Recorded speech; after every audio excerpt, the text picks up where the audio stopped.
All right. Welcome. So I am excited, super excited to be here. And as mentioned, I am Dr. Christi Monk, and I have developed a program called Leading from Your Center of Resilience and Empowerment. And today, what we're going to talk about is your belief systems and how they shape who you become. You're going to gain clarity on the importance of your core values and how to leverage them for career success. Learn 4 strategies to start and finish strong in life and business, and you will develop your personal stay action plan by the end. So, who's Dr. Christie? So, I was talking earlier, you see the various uh, different pictures. I'm somebody different every day, but holistically, I am the everyday woman. I actually am a daughter, a sister, a mother, an aunt, a girlfriend, everything. But my story lies in me actually having to take a step back and really look at my own core values. And when we talk about entrepreneurial leader in me, I had to begin to live my life as an entrepreneur. And what do I mean by that? So a few years ago, I was having a conversation at work. And for the first time, I didn't realize that I was dimming my light. So a person told me that there was a perception about me at work and they could help me overcome the perception. And you can just imagine what that did to my self-esteem because that was the first time I actually owned Dr. Christy Monk. Yes. Hold the video. Quick. We can't see you. But we need to see you. Can they hear me? They can hear. Okay. Okay. I'm the invisible woman. No, we got you. Oh, it's the presentation. Oh, okay. We wanted to see you and the presentation. Oh, okay. That's okay. Can y'all see? All right. Oh, okay. Well, why did it? That's fine. Okay. We're gonna leave it. We're just gonna roll with it. Technical difficulties mean that I had some slideshow. Ooh. Are we there? Are we good now? Yes. All right. Okay. So back to my story. And so basically, when I was told that someone could help me overcome the perception of me, that's when I actually took a hard look at myself and said, something must be off. And I clearly remember when I took the job that I had, I said I would never do contact center again. But of course I did. I did it for the money. And what I realized as a career professional, when I was young, yes, money drove me, right? I wanted to do that. But as I got older and really started forming in my career, I wanted to add more value. And in doing so, it really helped me step into who I was because I had been dim in my life. I hadn't been owning who I was created to be, and I wasn't doing what I love. So I'm really passionate about aligning your career choices with your core values. So before we do that, we actually have our polling question. So do we have the polling question up?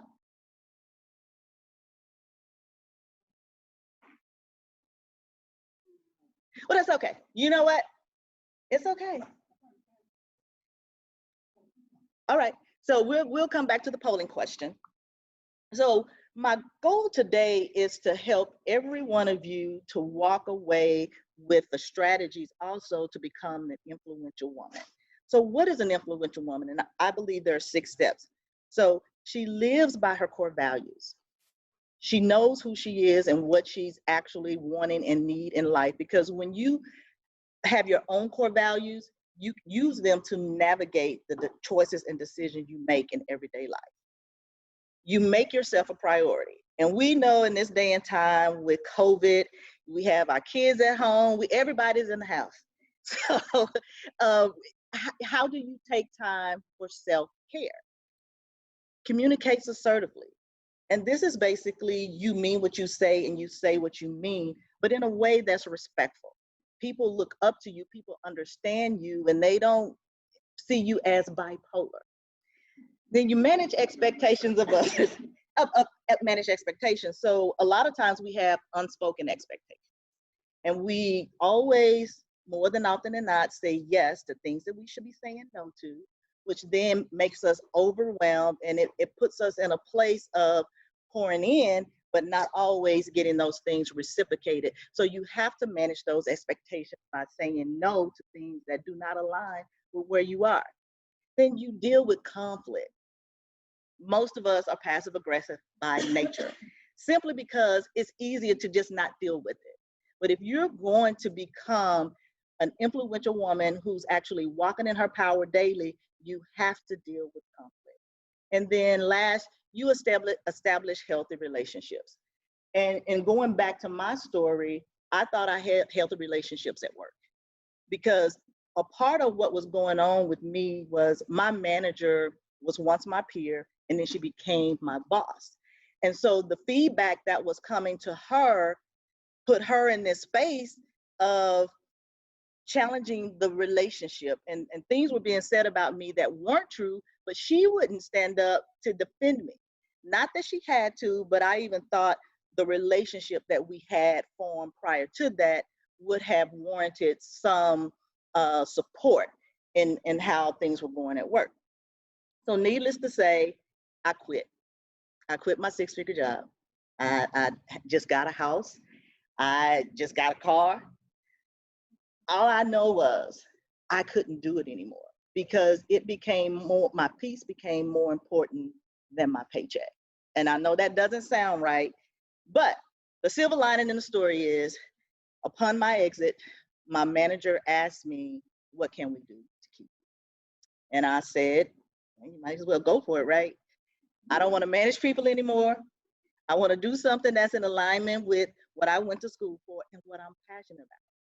And it ended up, they created the position of Senior Advisor, Workforce Culture and Engagement. So it worked out. But I had to get to a place where I was realizing I was really doing something I didn't want to do. And it wasn't all their fault, because I owned some of it, because it was based on my own personal decisions. So I believe you cannot go professionally where you're not willing to go personally. And what do I mean by that? We spend most of our time at work, but then we have these other few hours that we spend with our families and our loved ones. And a lot of times we bring those unresolved personal conflicts to work. And in my instance, my personal conflict was doing something I didn't want to do, but I stayed in that position for 5 years. And I was just coming to work. I was just standing in it. And once I decided there was much more to me and much more that I had to add, that's when I really, really got into coaching and development of leaders. So when I say you walk away with your stay action plan, you're probably like, what does stay mean? Stay means that you stand in your power unapologetically, you take control of your thoughts and actions, you assess whose help you need so you can yield to the authenticity of you. And a lot of times we've stayed for other people, but now it's time for you to take control of your life so that you can become the best version of yourself. So I believe there's this thing I call rock your ice. So in rocking your ice, the first part is influence. And influence is simply having the ability to influence a person or a thing. And influence can be bad, it can be good, but in this context, I'm looking at influence in a way where you're actually making a difference in the community, in your jobs, and even with your family. Then the confidence. Confidence is basically just being sure of who you are. This is where you show up as your best self. This is where your head is high. This is where you are communicating assertively because you are sure of who you are. And then E is but self-esteem. When we walk in our power, when we exude influence, when we walk in our confidence, it gives us a healthy self-esteem. Now, self-esteem, we know can be, they say high or it can be low, but if you're a balanced individual, you're able to tap into your emotional intelligence and you are self-aware and you know enough about you to, first of all, assess whose help you need. Because we all think as women, and we will get to this, we have the power. We are strong. So let's just say that. But what I want you to do is also get to the place where you are rocking your ice. Then there's this thing about our authenticity. So when I go back to my story, I wasn't being authentic. I did what other people wanted me to do. And in doing that, I began to acquiesce to their core values. So I think about even like growing up, our parents began to tell us who we should be, what we should be doing. And a lot of times we just walk into that because we want to people please. We don't, who wants to disappoint the parents? Nobody. But we do all the time. It's just a part of life. But when you're showing up authentically, you give the best of you. If you have to tell someone no, you can tell them no, knowing that I can't do that because it doesn't fit in my schedule. It's not, I can't do that because I have XYZ to do, but if I get around to it, I will. So that's also setting a false expectation. When you are authentic, you are real, you're unique. And each one of us have been called to something unique, but we have to find that space to where we stop comparing ourselves to others and really walk in our true authenticity. So who are you? If I were to ask you the question right now, who are you? How would you describe yourself? Who told you who you were? Do you have your own identity? Do you act like your mother? Unfortunately, I do sometimes. And it's always like, why am I doing that? And you just like, some things just are innate. But then I also know there are some things about my mother that I was like, I would never do that. And not nothing against her, but just knowing what you know as you grow up. That's why I say your core values. Because I had a friend make a roast. Her daughter wanted to make a roast. And she said, well, I told her she needed to put flour on it. She needed to put it in a cast iron pan, and she needed to do all these things. And I was like, well, why wouldn't she just put it in the crock pot? And she was like, because that's the way my mother told me to do it. And I was like, but does that make it right? I mean, there's too many tools right now to spend 5 hours trying to prepare a roast. So I ask you, who are you? Who are you? So guess what? I got 5 women, and I don't know, we can each probably identify with one of them at a time. So the first one is the flawless female. I actually started to put a picture of me there, but I just went ahead. So the flawless female is actually the person who shows up put together. She has to have her makeup on. She has to have, just dressed to the nines. And she wants people to think that she has it together. She seeks all of these degrees, all of these things for validation. Now, education is important, but it becomes her way of life. She has the nice handbag. She has things she can't afford. And she's trying to keep up with the next person and comparing herself to her friends. So when you're flawless, you have this put together facade on the outside, but deep down on the inside, there are some things that you're struggling with. Then we have right here the image consultant. This woman, she can tell everybody what's wrong with them, but she doesn't look within herself. And I don't know, I have those friends, and I probably have been that friend where I can tell somebody, this is what you should do. If I were you, I would. And then, why are you talking like that? Or why? So let me help you, So this is the image consultant. Now we have Miss Know-It-All. No matter what's going on, she knows everything, even if she doesn't. And this person, again, she will tell you whatever she feels that you need to be doing or saying. And she always wants to have the last word, even if it's whatever. So she knows it all. And then we have the Superwoman. The Superwoman is definitely who most of us show up as every day. We can wash the dishes, we can be on a Zoom call, we could be caring for the kids all at one time. I don't know how we do it, but we do. And the thing about this is, this person becomes tired because she can't be super by herself, right? This person needs help, but she's typically afraid to ask. And I think that I've been this woman, I've been probably all of them at one time. You know, you should just trying to function in all of these things, but then it takes us back to authenticity. You have to find the real you. So I don't know if this resonates with you, but it did resonate with me. It says you hate when people see you cry because you want to be that strong girl. And at the same time, though, you hate when nobody notices how torn apart and broken you are. And I think this is a very important quote simply because we are afraid to ask for help. We don't want to be vulnerable. But when we are vulnerable, it's a sign of growth. And I take you back to the stay model where you can take control of your thoughts and actions and assess whose help you need. Now, our words have power. So I go back to my mother's story. So I remember as a little girl, my parents told me that I had to be an example for my brothers and my sister. So I'm the oldest girl, but I was the second child. So imagine a birth order, you're like, why I gotta do it? So it was that they saw me as a leader. So even in going into that, there were things that I wanted to do that she wouldn't let me do. So it was like, you won't be good at that. And I typically remember what hurt me so much was when I was 16, I bought me a yellow paisley shirt and a solid yellow skirt. And she told me that, and I'm just using my mother because it's just what I remember.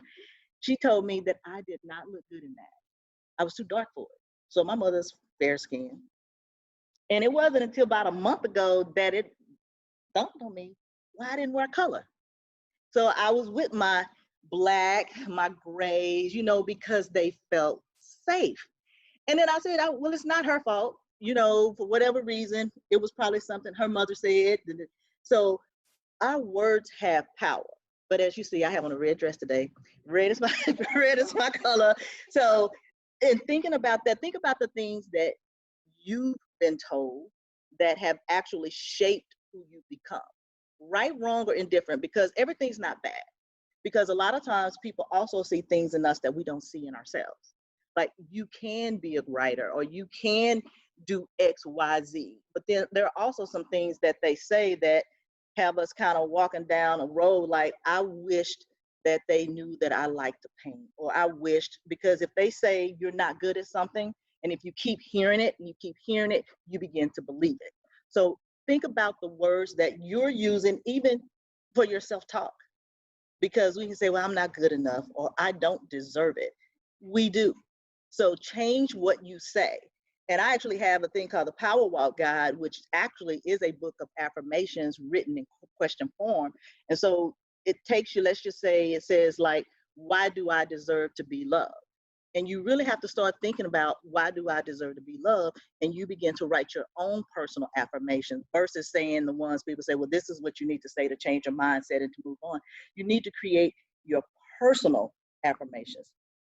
So now we're to the core values exercise. And again, what drove me to developing leading from your core is core values. I had core values that were shaped by my parents.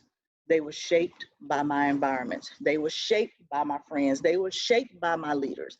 So in thinking about this exercise, now I want you to, everyone should have their paper available, and we're not going to go into a holistically just for the sake of time, but I do want to walk through the steps to actually developing your core values. All right.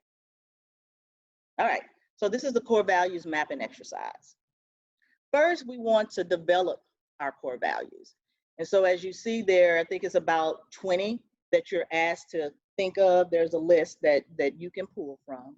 And then actually thinking about that, we want to look at those in those 5 areas that are listed there: your family, your intimate relationships, the 5, because I lost my train. But yes, so develop your core values. And other 20 that you pull, clarify your core values in the 5 areas that are listed there on the paper. And then the next step is to identify common themes.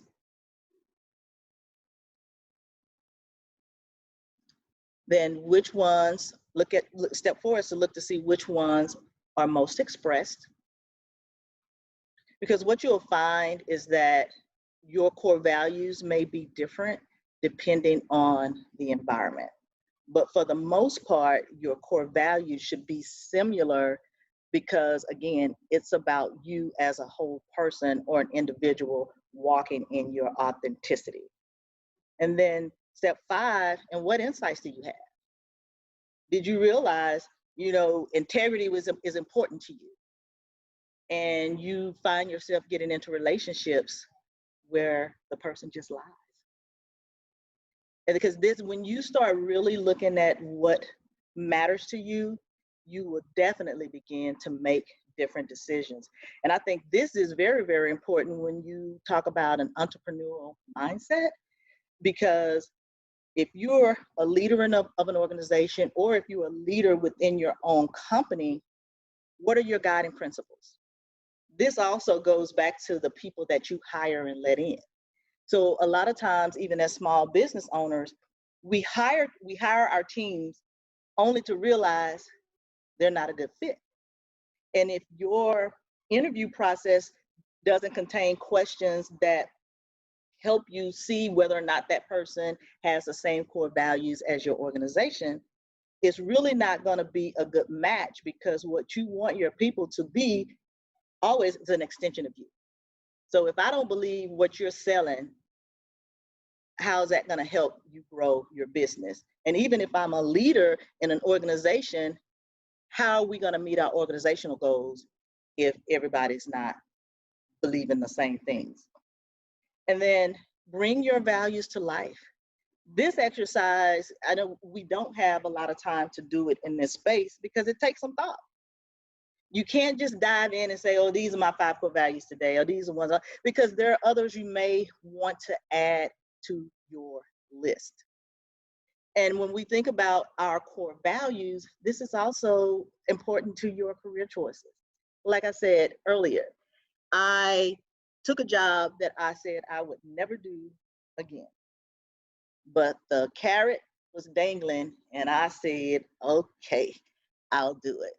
But then at some point, the money became less important. Now, it's important, but it became less important to me. So in thinking about this exercise right here, I would say take some time, digest it, start writing things down, come back to it, so you may even go to sleep at night and wake up and be like, oh no, that's not a core value, or I didn't even think that this was important to me. Start looking at your friends, start looking at your family, start looking at your job, start looking at your leaders.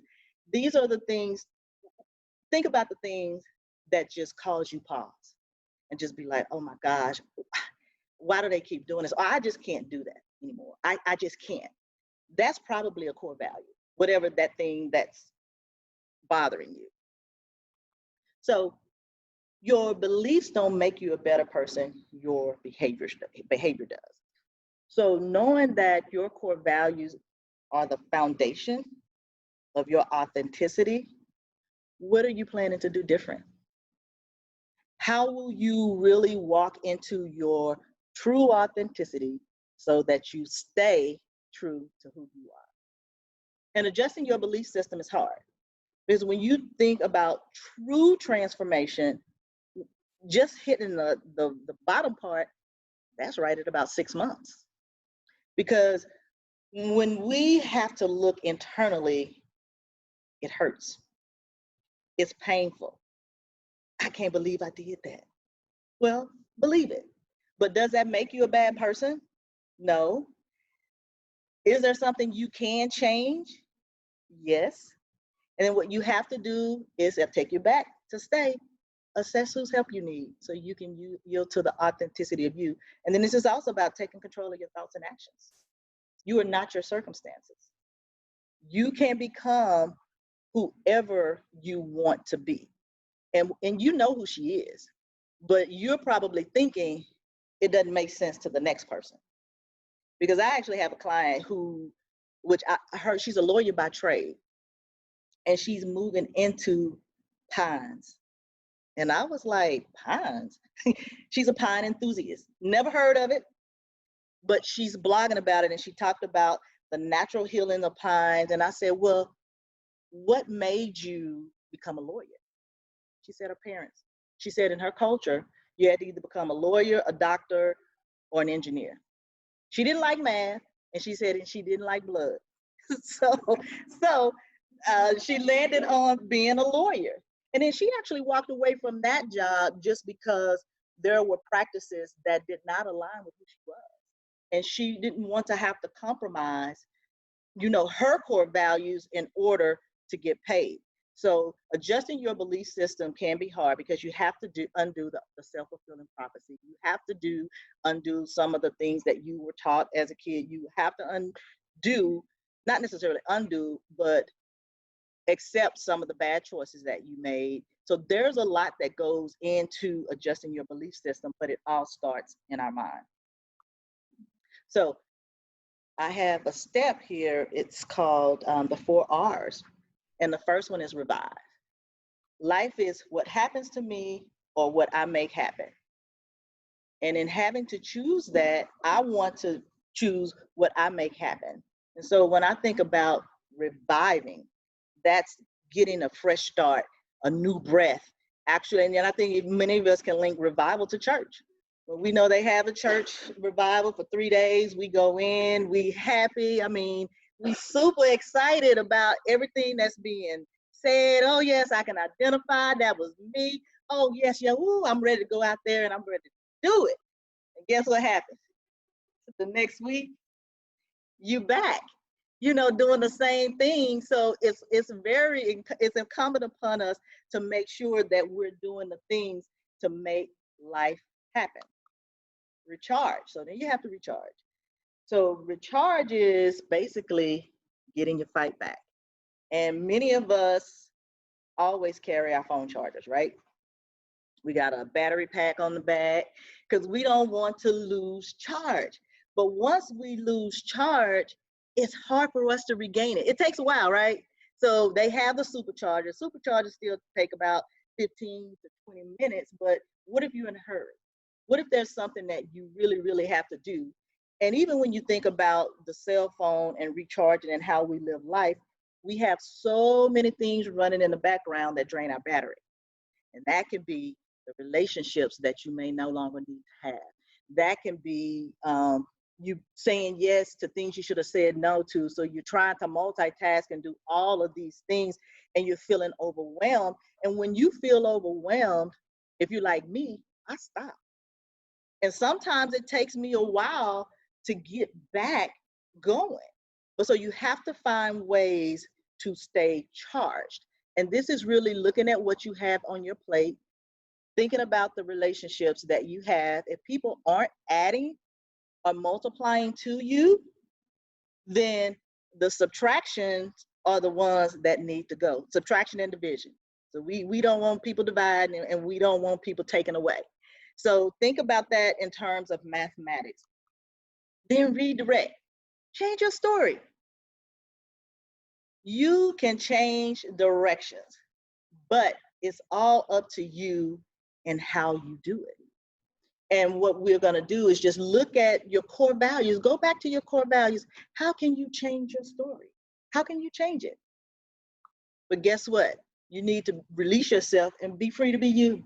I'm free to be me. I'm the only person who can do what I've been called to do. We have a question. Yes, so we have a question. Yeah, we have a question in the chat. What happens if honesty from others is important to you, but it's hard to be honest with yourself about things? So if it's hard for you to be honest with yourself about things, that means you're holding on to some type of guilt or shame. And you have to get to the root of what that is, because until you uncover you, it's going to be hard for you to accept really, truly who you are. So you have to really find out what it is that's keeping you from actually moving in that direction. Does that answer? Does that help? I'm going to ask, does that help? Okay. Find out. Oh, okay. Oh, okay. Well, no, I didn't know how fast they were typing. Yeah. Okay. Thank you. Any more questions before we move on? Because I think we're nearing. I think I done pushed through this pretty quickly. Okay. So my thing is be the voice and not the echo. And what I mean by that is use your voice. We, even in this day of uh, women's equality, you know, we understand that there's a wage gap, all of those things. But part of the problem is we don't use our voices.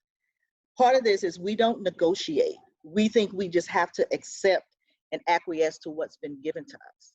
And when you have value, or when you know it, you can better articulate that in those conversations. And when you actually think about when you haven't used your voice, ask yourself why. Because I even think about my story, going back to that story at work. Instead of me using my voice, I was passive aggressive and quit. I didn't, and when I got ready to say something, I was too far gone because it wasn't good for any of us.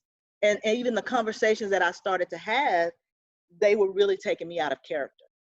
So had I said to myself, probably at the 2-year mark, this isn't working for me, or saying, are there other opportunities, or this, I just kept going, just kept going, just kept going, because my paycheck kept hitting the bank every 2 weeks.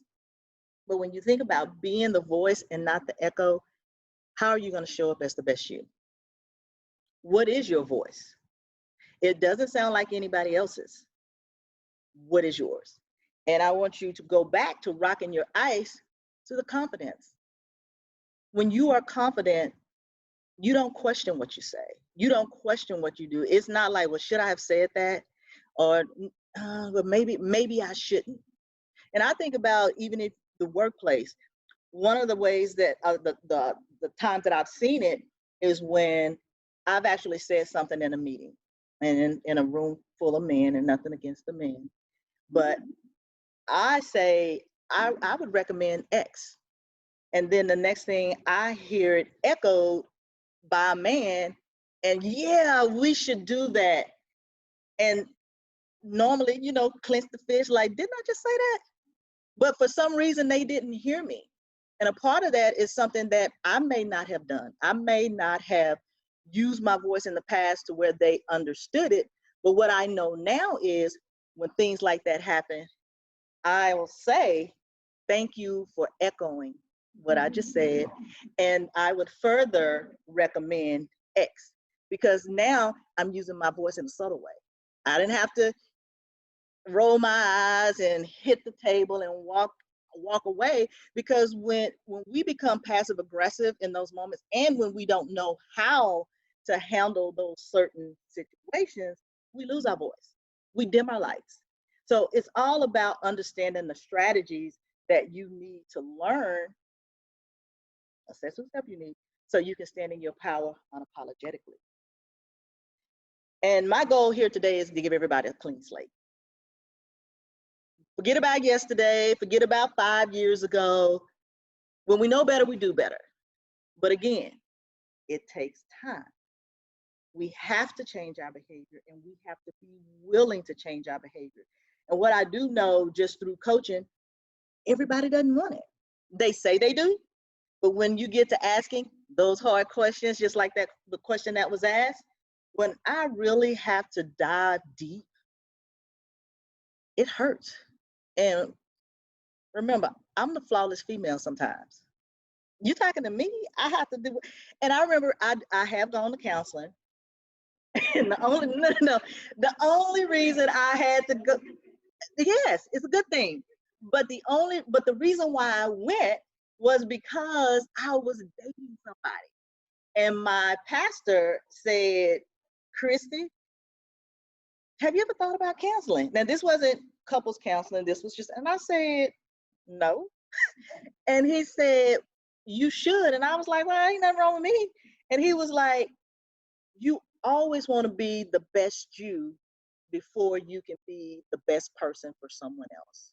And that really, really rang true to me. And I clearly remember going to my first session, filling out the paperwork. And the first thing, now mind you, we hadn't even had the conversation. The counselor said to me, she said, your feminine side has not been developed. Me? And I was like, how do you know that? She said, I can just tell, just by how you've shown up. And I was like, wow. But taking it back, as a kid, my parents told me I needed to be a leader. So if I'm leading, don't ask me no questions. Just do what I say do, right? So guess what that did when I was dating? I was that same person at work, because I always got the people on my team who were on the verge of going out. So I always had the challenging people. But the blessing in that was I communicated with people in such a way that they always knew where they stood with me. So if you were being performance managed, we had the conversation. So when it came time to terminate, you knew it. And my mother said, you should never fire people. I was like, well, people should do their job. But I'm just saying, so if you can see how some of who I became was shaped as a little girl. But, moving forward, going through the counseling and really looking deep within, I literally started to see where there were opportunities for me to get a clean slate. And I clearly remember going to an EAP session when I was going through the stuff at work. And she asked me, she said, Christi, if nothing ever changes, what will you do? And I was like, yeah. Because I was blaming them, I was so focused on how they treated me and what they did to me. But she said, if nothing ever changes, what will you do? So I had to own it. But going back to understanding who you are, asking the same questions, diving deep to uncover, it gets you to clean slate. But we have to be willing to do the work. So back to the influential woman. If you're ready to stand in your power unapologetically, take control of your thoughts and actions, and assess whose help you need, you will get to these 6 factors of living by your core values, making yourself a priority, communicating assertively, managing those expectations, dealing with conflict, and establishing healthy relationships. So that is the end of the presentation. Any more questions?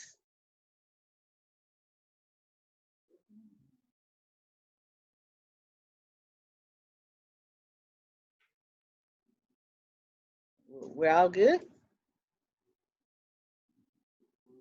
Okay. You're very compelling, and you feel you empower. Thank you. Yes. Okay, so this question says, how do you stick to your guns when you're the only one? So how do you stick to your guns when you are the only one? It goes back to your authenticity. Have you shown up as you, or have you taken a seat, like taken a step back just to be there? Because if you're not in a position to where you feel comfortable being the voice and not the echo, if you don't understand your personal value proposition, you will just be the only one. It's about exuding the confidence. And again, the strategy of you saying something and somebody repeating it, and now all of a sudden it becomes a good idea. You have to learn the strategies on how to, and I'll just say, play the game without being played. But a lot of that comes with a person seeking the help, the guidance, and the mentorship to develop strategies so that you do show up more powerfully. Because a lot of times what I've seen is that when we get into certain positions, we don't take our emotional intelligence up with us. So we think because we were good here, oh, okay, so I got promoted to CEO. So that's a whole new mindset, a whole new set of skills. And if you have not taken the opportunity to develop them as you've gone up, or even when you're in that situation, you'll feel like that. So I think it's all about getting the coaching and the development and finding the mentors. And I would even say it's good to have male mentors, because a lot of times women, we're nurturers, right? So there's one side of the business that we can see, the people side, and not to say that diminishing anything based on sex or gender, but naturally we're nurturers. Where men are more strategic in thought, they take the feeling out of a lot of the decisions that they make. And I think that's a skill that we can learn as women. So I would just see who are you surrounding yourself by, and who are you seeking out to help you develop the tools and strategies to show up more powerfully in the room.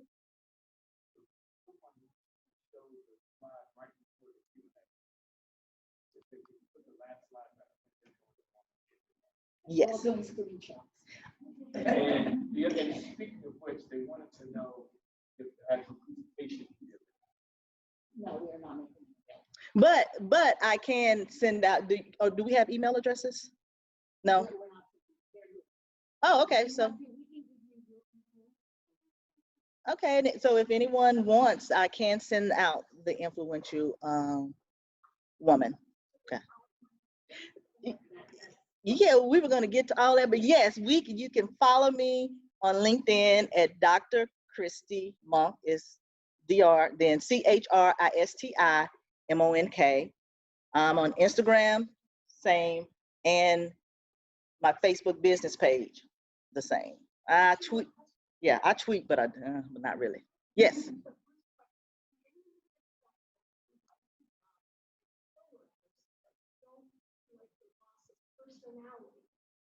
Absolutely.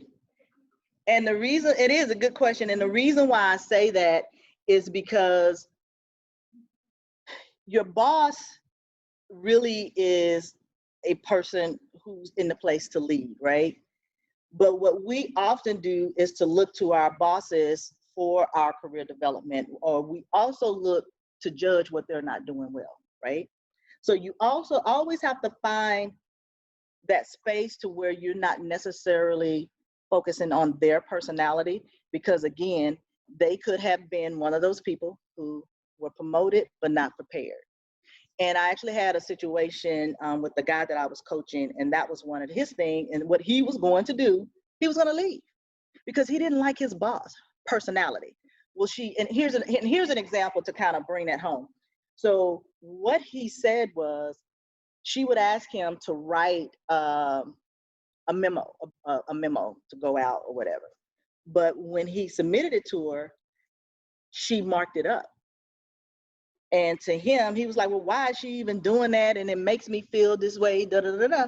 I say, well, have you ever thought about it this way? She values your writing, but she didn't know how to tell you that, because she may not be good at writing, and she needed your thoughts to invoke her thinking and to provide a framework. So I think you also have to not necessarily give them a pass, but communication is two ways. Are you giving them the feedback? Because again, if you're just being passive aggressive, and you know there are certain things about your boss that are causing you to not be your best self at work, because again, that's part of their responsibility as to coach and develop and lead.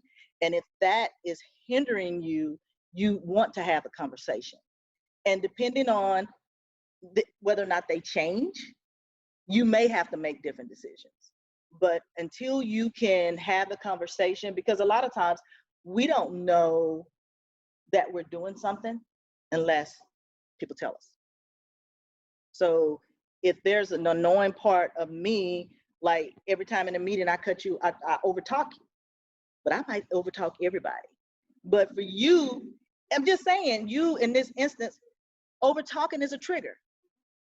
So now you're saying Christi's rude. I don't like her person. You see what I'm saying? So it still all goes back to you. What is it? Your self-awareness. So is that a trigger? So when you say personality, like what's off? And one of the things I do is the curiosity temperament, which is similar to DISC. and it helps you identify your temperament in the workplace.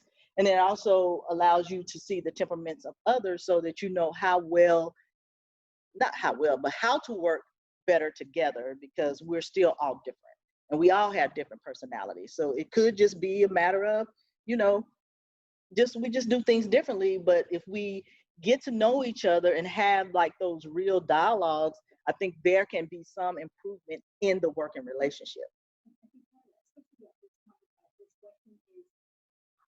Ask why. Mhm. I noticed, you know, I haven't been, you've not told me otherwise, but I noticed you marked them up. What is it about them that, you know, like is not, maybe, am I giving you what you want, or is that part of your process? Help me understand. Mm-hmm. And just open-ended question like that to give the leader, who probably doesn't even realize he or she's doing it, but give them the opportunity to explain it to you, and you could walk away going, oh, well, that makes complete sense. Yeah. I've been thinking it's me all along. And that's that's conflict. So, and you're finding ways to address it, because if you don't ask a question, you don't know. Everything can be based on assumptions. Yeah. And we create our own stories. How many times have you been talking to one of your friends and you really don't know the background of anything, but you say, you know what? I think this is really what's going on. You don't even have a clue. And then y'all start talking about it and it sounds true, right? Like it sounds like it really can be true. So have a conversation, ask the questions, and then again, seek to better understand yourself. Yes. Okay. It's hard to get my team to listen to me anymore because she has her own beliefs, yet her behavior may not be the best. What can I do to help her and not discourage what she believes? And perhaps if you could just state the question back so that people can hear you. Oh, I'm sorry. So question again, read it again. As a parent of the team, I find that it's hard to get my team to listen to me anymore because she has her own beliefs. Okay, so as a parent of a team, it's hard for me to, your teenage daughter has her own beliefs and the mother wants to know how to support her. So when she says help her, can you clarify? Because, oh, with her behaviors. So first, I think you have to ask her, why does she believe what she believes? Because most times as teenagers, our friends become our belief system. And it begins to have those hard conversations. And I think it's more important to tell her, you don't agree, but I love you enough to work to understand. I had a situation like that with my niece. She was making certain choices. And I was like, you know, Mia, that's not that's not right. And I said, I don't agree with what you're doing. And what I did in this instance, I went to the Bible and I showed her scripture as to why her behavior was unacceptable. So it could be dependent on your level of faith or whatever you have. I would also use whatever faith foundation you have to have those conversations, because as a parent, you can only do so much. And being able to have those conversations, you have to create the safe space. Because for everything that she does do that you don't like, if you have something to say, it's going to pull you this far apart. And even if it's about you getting her counseling or, you know, having another trusted person where she can confide in, I think you still have to give her some space to be who she is, but then as a parent, still guide the process, because it's different for everyone. But I would say whatever structure you can create that creates a safe space for her, because then you also have to ask her, what is it that she needs from you? Because we always think that we know what people need, and there's probably something she needs from her mother that she's not getting, and you just need to find out what that is and begin to have the conversation. If that helps. Any additional? No? Okay. And I'm sure everybody has gotten the 6 stages of an influential woman. One more question? How can I best navigate a corporate identity while standing firm in my purpose.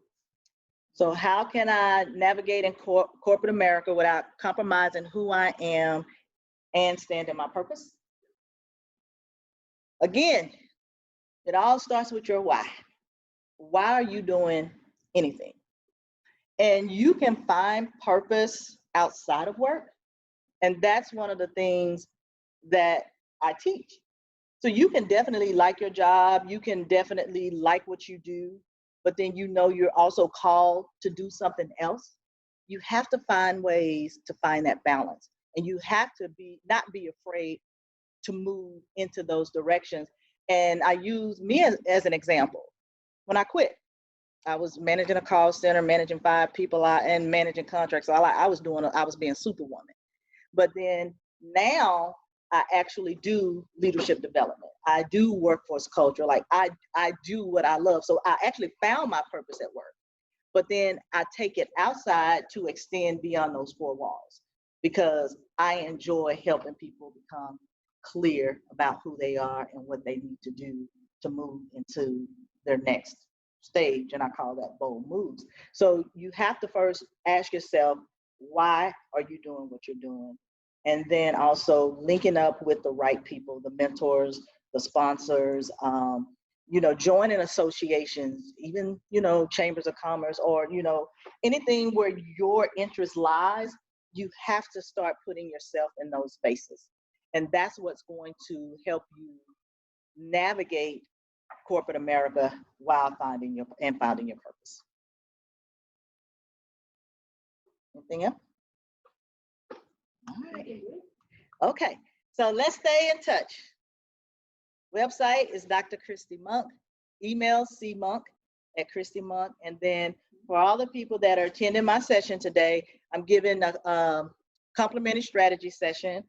And the link for that is bit.ly/herstory20.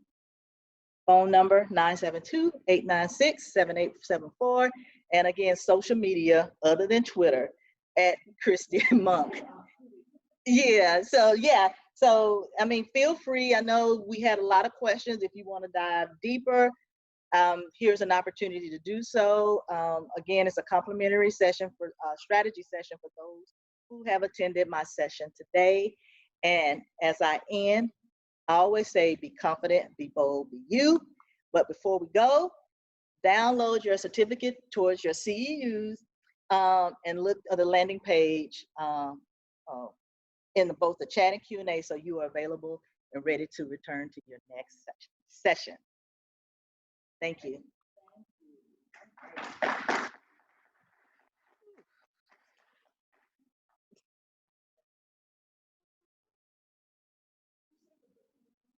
bit.ly/herstory20.